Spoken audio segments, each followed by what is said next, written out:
Good, happy Saturday morning. Is Saturday, November 27, 2021. I'm Riley King. Welcome to this Saturday morning edition of the Riley King Newscast, right here on the Riley King Network.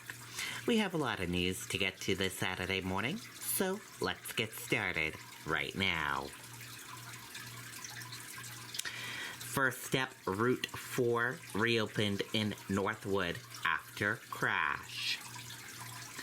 Multiple crashes, spinouts reported around the state as snow falls. Route 4 in Northwood was reopened early Saturday morning after a serious crash, according to New Hampshire State Police. Reports of the crash came in shortly after 7 p.m. near Ridge Road. The road reopened about 1 a.m.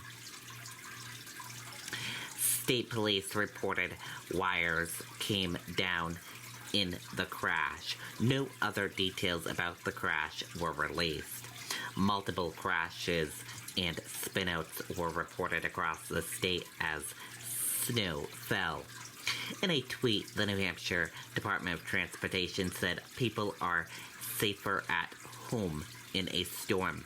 But if you do need to travel, leave early, drive slow when conditions warrant, and leave room for snow removal equipment.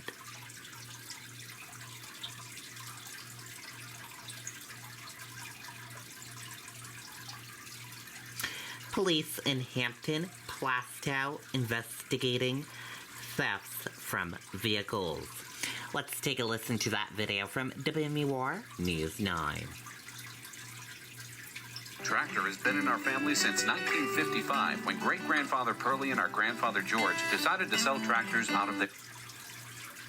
Now, police in Hampton are asking people in parts of town to check their cars and their security cameras after a string of break-ins there. Deputy Chief Alex Reno tells WMUR at least 28 reports have already been made. The break-ins happened between 3 and 4 this morning on several streets listed on your screen right there. All the vehicles were unlocked and one vehicle may have been stolen. Reno asks people to check any home surveillance for any suspicious activity and to check their cars to make sure they weren't hit or had their license plates taken from them. And be sure to lock your car at night. And Plastow police say a suspect has been identified in a series of break-ins in that town earlier this week. Surveillance images show the suspect going through unlocked vehicles from Blossom Road to Sweet Hill Road early Wednesday morning. A pickup truck also stolen has been recovered now. Police say the suspect is in custody in another jurisdiction and charges are pending. Okay, there you go on that video and that report.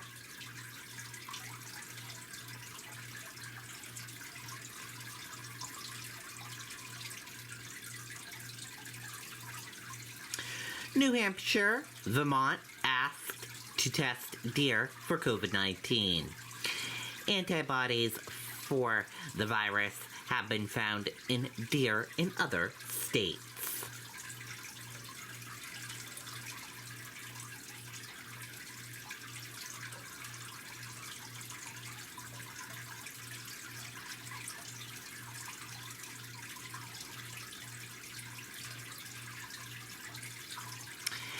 Black Friday shopping at Mall of New Hampshire.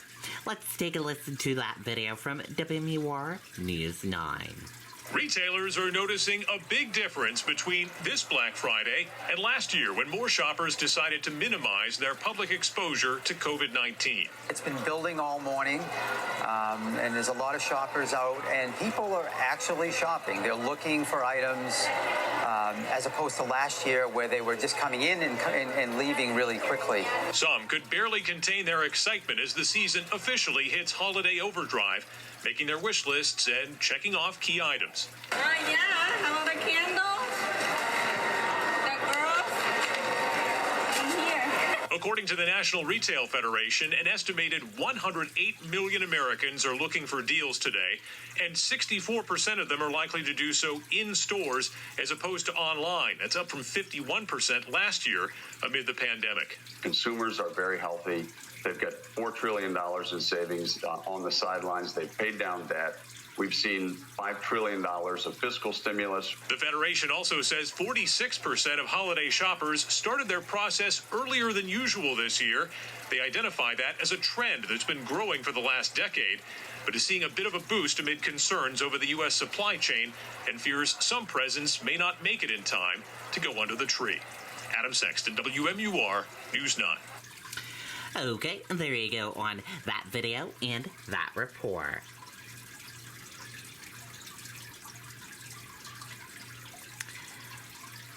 Civic engagement and civic discourse. Let's take a listen to that video from WMUR News 9. Can you keep a secret? Father, Son, and the house of Gucci. Me? Gucci must be protected. Protected from who? Whoever threatens it. That's good. House of Gucci, rated R. Drew Volinsky is a Democrat. Steve Dupree is a Republican. They agree on almost nothing politically, but they're teaming up to try to bridge the partisan divide. We're in a political climate that is so heated, overheated, that encourages bullying, that I'm worried will discourage good people from participating. Volinsky and Dupree want to help maintain and strengthen New Hampshire's civic engagement and civil discourse. I think over the last 4 years, it became fashionable or acceptable to be rude, to use foul language, to insult each other at the highest levels of government. That was seen as acceptable. And I think in an unfortunate way, it gave people a signal, perhaps, that it was okay to act that way. They were motivated to unite after seeing anti-vaccine mandate protesters shut down an executive council meeting with threats in September. Yeah, we know where you live. We know where you live. And they continue to be worried as some of these same individuals call for the arrest of elected officials, as they did after a recent vaccine funding vote. If you didn't like the vote, and there were people who didn't, and I understand there are strongly held feelings, then I heard one fellow say, well, I won't vote for you again, and I'm going to make sure you're not reelected. Great. That's how we do it in America. We don't threaten people. We don't arrest them and things like that. Dupree and Volinsky know they're not going to change the political climate overnight, and in some respects, they say it's going to be up to the next generation of leaders to truly turn down the volume on the vitriol. But right now, they say listening and showing grace to one's political opponents are two individual actions everyone can take. I think you start with your personal behavior. I think you start by finding small opportunities to reach across the aisle. And quite frankly, you're not going to change anyone's mind unless you figure out a way to be in community with them. And if that means you talk about the Red Sox or the Patriots for a while, just so that you have a relationship, that's how it starts. In Concord, Adam Sexton, WMUR News 9. Okay, there you go on that video and that report. And that does it for this morning edition of the Riley King Newscast right here on the Riley King Network. I hope you all have a great rest of your day, and I'll see you back here later on today for another newscast. Enjoy the rest of your day, everyone. Thank you for tuning in and watching. Goodbye.